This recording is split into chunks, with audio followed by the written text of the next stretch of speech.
नमस्कार प्यारे बच्चों। आज हम सामाजिक विज्ञान की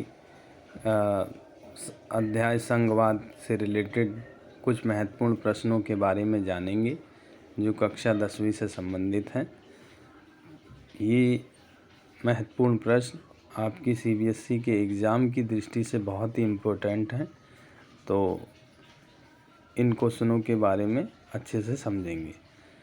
आगे बढ़ने से पहले सभी स्टूडेंट इस चैनल को सब्सक्राइब करें और बेल आइकन को ज़रूर दबाएं ताकि इससे संबंधित आने वाले अगले वीडियो के नोटिफिकेशन आपको मिलते रहें। तो चलिए आगे बढ़ते हैं।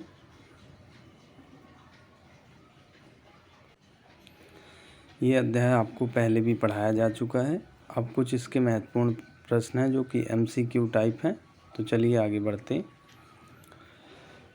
प्रश्न नंबर 1 है, बेल्जियम में निम्नलिखित में से किस प्रकार की शासन प्रणाली है?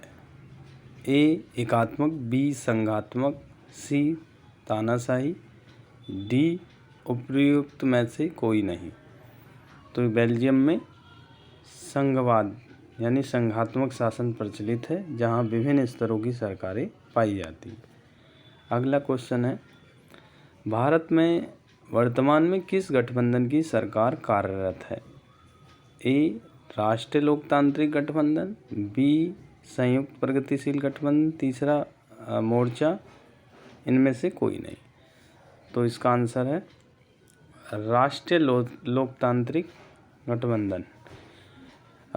इसे राष्ट्रीय जनतांत्रिक गठबंधन भी कहा जाता है और इसे NDA बोलते हैं, नेशनल डेमोक्रेटिक अलायंस।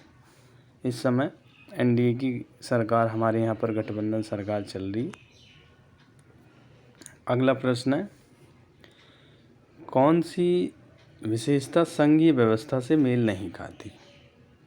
ऑप्शन है विभिन्न स्तर की सरकारें, B शक्तियों का बंटवारा, C शासन का एक ही स्तर, D उपर्युक्त में से सभी, उपर्युक्त सभी।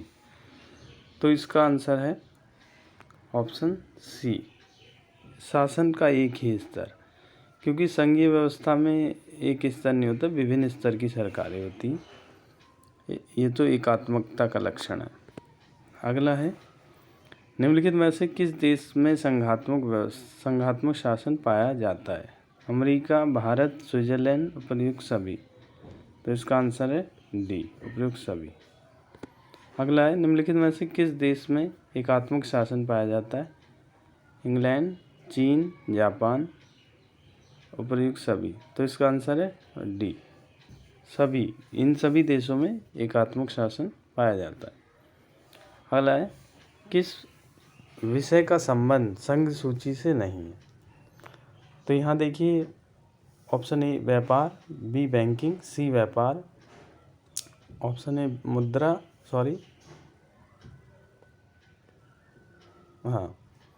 ऑप्शन A में मुद्रा, B बैंकिंग, C व्यापार, D डाक। तो इसका आंसर है ऑप्शन C व्यापार, क्योंकि ये राज्य सूची का विषय है, बाकी सभी संघ सूची के विषय हैं। चलिए आगे बढ़ते हैं। किस विषय का संबंध संघ सूची से है? ऑप्शन A प्रतिरक्षा, B संचार, C विदेशी मामले, D उपर्युक्त सभी। तो इसमें सभी विषय जो हैं ये संघ सूची के हैं, जिस पर केंद्र सरकार कानून बना सकती है। अगला है, किस विषय का संबंध राज्य सूची से है? A कृषि, B पुलिस, C व्यापार, D उपर्युक्त सभी। तो इसमें सभी राज्य सूची के विषय हैं। किस विषय का संबंध समवर्ती सूची से है? ऑप्शन A शिक्षा, B विवाह, C मजदूर संघ, D उपर्युक्त सभी। तो इसका आंसर है ऑप्शन D सभी। अगला है, किस विषय का संबंध समवर्ती सूची से नहीं है? समवर्ती सूची वो होती है जिस पर केंद्र सरकार और राज्य सरकार दोनों मिलकर कानून बना सकती है। तो यहाँ पर जो रेल सेवा, ऑप्शन A B1, C शिक्षा, D गोद लेना व उत्तराधिकार का नियम। यहाँ जो ऑप्शन A है रेल सेवा ये संघ सूची का विषय है और बाकी समवर्ती सूची के विषय हैं, तो ए ऑप्शन इसका आंसर है। अगला है, भारत सरकार में कौन सा स्तर पाया जाता है? भारत में सरकार का कौन सा स्तर पाया जाता है? ऑप्शन ए केंद्र सरकारें, राज्य सरकारें, स्थानीय शासन संस्थाएं, डी उपयुक्त सभी। तो इसका आंसर है डी उपयुक्त सभी। अगला है, भारतीय संविधान की 8वीं अनुसूची में कितनी भाषाओं को अनुसूचित किया गया है? ऑप्शन ए 14 भाषाओं को, बी 18, सी 21, डी 22। तो वर्तमान में भारतीय संविधान की 8वीं अनुसूची में 22 भाषाओं को मान्यता मिली हुई है।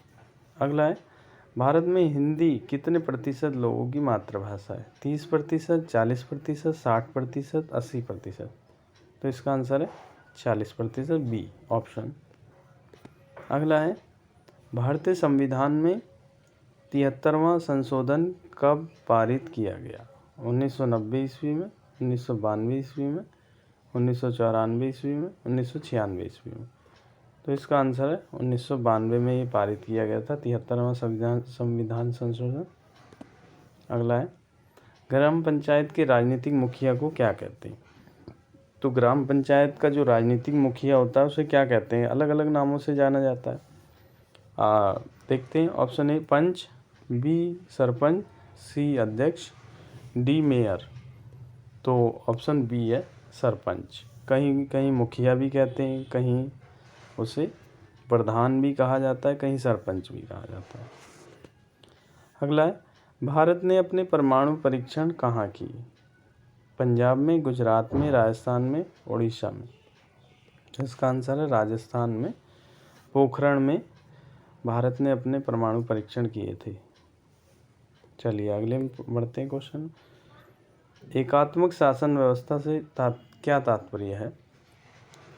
ऑप्शन है, एकात्मक शासन व्यवस्था में शासन का एक ही स्तर होता है। बी, इसमें शासन का बंटवारा नहीं होता।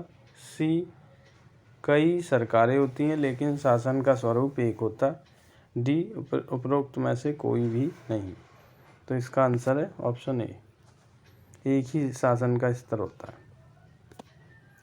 नगर निगम के प्रमुख को क्या कहा जाता है? नगर निगम के प्रमुख को क्या कहते हैं? देखिए, चेयरमैन, मेयर, नगर प्रधान, नगर अधीक्षक। तो मेयर कहा जाता है, या इसे महापौर भी कह सकते हैं। ये राजनीतिक प्रमुख होता है, सबसे हेड। अगला है, एक ऐसी सरकार जो एक से ज़्यादा राजनीतिक पार्टियों द्वारा साथ मिलकर बनाई गई, वो क्या कहलाती है? ए गठबंधन सरकार, बी संयुक्त सरकार, सी काम चलाऊ सरकार, डी लोक लुभावन सरकार। तो इसका आंसर है गठबंधन सरकार। अगले प्रश्न की ओर बढ़ते। निम्नलिखित में से कौन सा विषय राज्य सूची में नहीं है? अब आते हैं। ऑप्शन ए पुलिस, बी व्यापार, सी कृषि और सिंचाई, डी रक्षा। रक्षा जो है वो संघ सूची का विषय है। बाकी ये जो तीनों विषय हैं वो राज्य सूची के हैं। चलिए अगले प्रश्न। केंद्र सरकार और राज्य सरकार के बीच होने वाले विवादों का निपटारा कौन करता है? राष्ट्रपति, न्यायपालिका, लोकसभा का अध्यक्ष, अटॉर्नी जनरल। तो इसका आंसर है बी, न्यायपालिका करती है। अगला है, भारत के किस राज्य को विशेष राज्य का दर्जा दिया गया? बिहार, उड़ीसा, कर्नाटक, डी जम्मू और कश्मीर। तो इसका आंसर है जम्मू और कश्मीर को विशेष राज्य का दर्जा दिया गया। अब आगे बात करते हैं। स्थानीय शासन वाली संस्थाएं जो शहरों में काम करती हैं क्या कहलाती हैं? जिला परिषद, ग्राम पंचायत, विधान परिषद, डी नगर पालिका और नगर निगम। तो शहरों में जो स्थानीय शासन होता है वो नगर पालिकाएं होती है और नगर निगम होते हैं। तो ये कुछ प्रश्न थे जो कि महत्वपूर्ण थे और आने वाले आपके परीक्षाओं में इनमें से अधिक प्रश्न आ सकते हैं। तो आशा करते हैं कि आप लोगों को इन प्रश्नों के उत्तर अच्छे से समझ आए होंगे और आप इन्हें परीक्षाओं में अच्छे से दे पाएंगे। धन्यवाद।